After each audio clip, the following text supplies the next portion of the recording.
ये आकाशवाणी है। प्रस्तुत है कार्यक्रम सुर्खियों में। इसके अंतर्गत सुनिए सामाजिक सुरक्षा योजना के विस्तार विषय पर चर्चा, जिसमें भाग ले रहे हैं राजनीतिक विश्लेषक एनके सिंह और आकाशवाणी संवाददाता आनंद श्रीवास्तव। उतार चढ़ाव भरे जीवन में हम कई बार विपरीत और मुश्किल परिस्थितियों में घिर जाते हैं। ऐसे में सामाजिक सुरक्षा योजनाओं की महत्ता बढ़ जाती है। ये वही योजनाएं हैं जो हमें मुश्किलों से बाहर निकालने में आर्थिक तौर पर सशक्त बनाती हैं। एनके सिंह जी, आपसे ये समझने की कोशिश करेंगे कि मौजूदा सरकार ने जो सामाजिक सुरक्षा योजनाएं शुरू की हैं, उससे व्यापक तौर पर आप कितना बदलाव महसूस करते हैं? बेसिक बात यह होती है कि सामाजिक सुरक्षा स्कीम्स के बहुत सारे आयाम होते हैं और सरकार ने उन सभी आयामों पे लगभग इन योजनाओं को डाला है। हम उसको विस्तार से बताएंगे कि वो आयाम कौन कौन से हैं जिस पे सामाजिक सुरक्षा योजनाएं चलती हैं।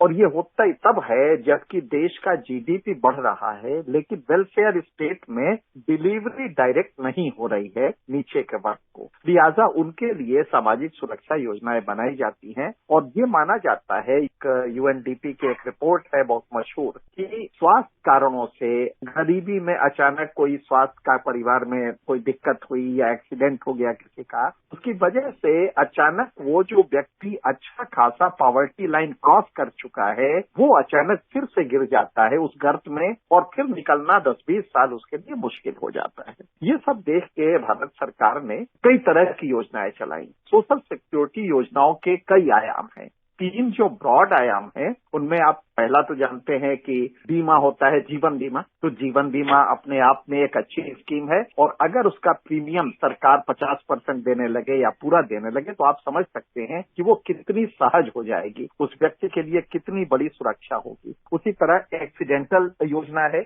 एक मजदूर गांव से निकल के शहर में काम करने रोज जाता है और कभी ऐसा हो सकता है कि एक्सीडेंट हो जाए, उसका परिवार फिर क्या करेगा? अगर वो व्यक्ति डिसेबल्ड हो जाता है परमानेंटली या उसकी मौत हो जाती है, तो उसके लिए प्राइम मिनिस्टर ने एक योजना शुरू की है, PMSBY, प्रधानमंत्री सुरक्षा बीमा योजना। आप ताज्जुब करेंगे कि 18 से 70 साल के लोगों को उपलब्ध है देश के, और इसमें सिर्फ 12 रुपए आपको देने हैं। 12 रुपए सालाना में ये सुरक्षा बीमा 2 लाख की है जो आपको मिल जाती है। उसी तरह प्रधानमंत्री जीवन ज्योति बीमा योजना, इसमें भी 2 लाख का है, लेकिन ये जीवन बीमा है। 2 लाख के जीवन बीमा 330 रुपए आपको प्रीमियम देना है 18 से 50 साल के व्यक्ति को, और ये आपका जीवन 2 लाख रुपए का सुरक्षित हो जाता है।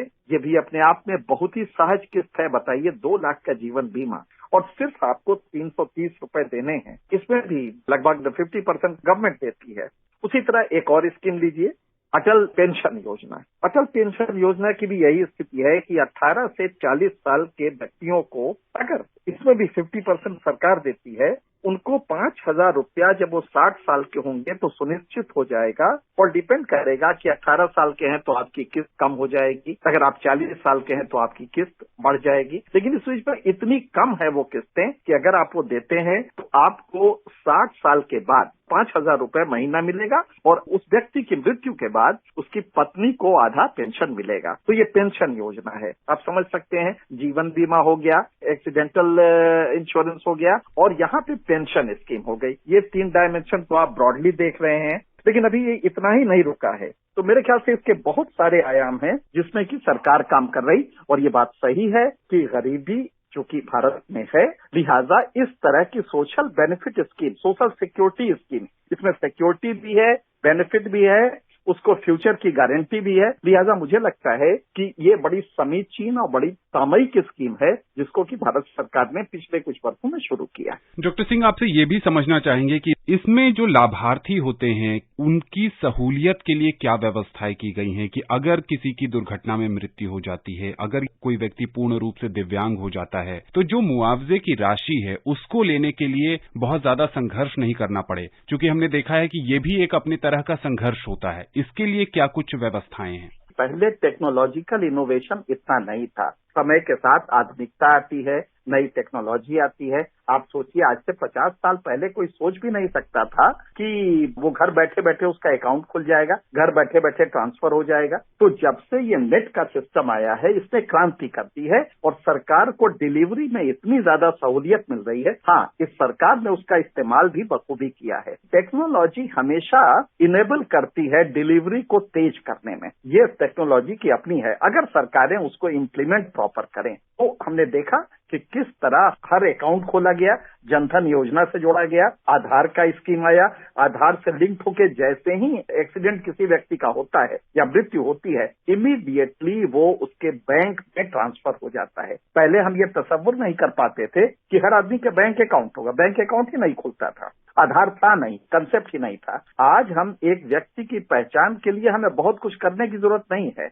हम जैसे ही उसका एक्सीडेंट होता है तो आइडेंटिफाई करते हैं और उसको जो जो बेनिफिट देने हैं, या उसकी मृत्यु होती है तो उसके परिवार को जो बेनिफिट देते होते हैं, ये टेक्नोलॉजी की क्रांति है और इसमें डिलीवरी हमेशा फास्ट होती है। लिहाजा ये कंपैरिजन नहीं किया जा सकता, क्योंकि समय के साथ टेक्नोलॉजी बदलती है। कार का कमाल ये होता है कि उस टेक्नोलॉजी का एप्लीकेशन डिलीवरी प्रोसेस में कितना करता है। वो जो अपनी सर्विसेज हैं, डिलीवरी फास्ट हुई एक बात, करप्शन दूर हुआ ये दूसरी बात, क्योंकि सीधे उसके अकाउंट में पहुंचता है। इतना सिर्फ करना है कि उसको आइडेंटिफाई कर लेना है, इसके बाद उसका आधार है, उसका बैंक अकाउंट है, लिहाजा सरकार सीधे ये ट्रांसफर कर देती है। पहले सिस्टम में ये टेक्नोलॉजी थी ही नहीं। तो ये एक बेसिक डिफरेंस है, जो टेक्नोलॉजी इनेबल्ड एफिशिएंसी है उसको भी हमें फैक्टर इन करना पड़ेगा। जी डॉक्टर सिंह, अंत में आपसे संक्षेप में ये समझना चाहेंगे, प्रधानमंत्री नरेंद्र मोदी जी का विजन है कि समाज के सबसे अंतिम छोर पर खड़े व्यक्ति को भी विकास के मुख्य धारा से जोड़ा जाए, और ये जो सामाजिक सुरक्षा योजनाएं हैं कहीं न कहीं इसी उद्देश्य के साथ शुरू की गई हैं कि संकट में सरकार उनके साथ खड़ी हो। इस देश की जनसंख्या को देखते हुए आने वाले समय में इन योजनाओं को गति देने के लिए आप और किस तरह के प्रयास देखते हैं?